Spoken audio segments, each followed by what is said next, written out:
এর অন্যায়ের ভার পিতামাতাকে বহন করতে হবে কিনা? এর প্রথম উত্তর হলো না। কারণ আল্লাহ সুবহানাহু ওয়া তাআলা কোরআনে বলেছেন, ওয়া আল্লা তাজিরু ওয়াজিরাতুন উযরা উখরা, কারোর বোঝা অন্য কেউ বহন করবে না। তবে মাতা পিতার ত্রুটির কারণে যদি ছেলে কোনো অন্যায় করে, তার জবাবদিহিতা অবশ্যই মাতা পিতাকে করতে। কারণ বুখারীতে আসছে, নবী আলাইহিস সালাম বলেছেন, আলা কুল্লুকুম মাসউলুন আলা কুল্লুকুম রাঈন ওয়া কুল্লুকুম মাসউলুন আন রাইয়াতিহি, তোমাদের সবাই রাখাল আর তোমাদের সবাইকে তার অধীনস্থ মানুষগুলো সম্পর্কে, রাখালি সম্পর্কে, দায়িত্ব সম্পর্কে জিজ্ঞাসা করা হবে।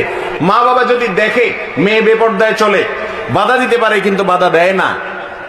মা বাবা যদি দেখে ছেলে শুয়ে রয়েছে ফজরের সময়, নামাজে যাইতে বলে না, মা বাবা যদি দেখে তারা কোন অন্যায় করে, বলে না, তাদের ক্ষমতা আছে বলার, তাহলে এক্ষেত্রে অবশ্যই মা বাবা দোষী হবে।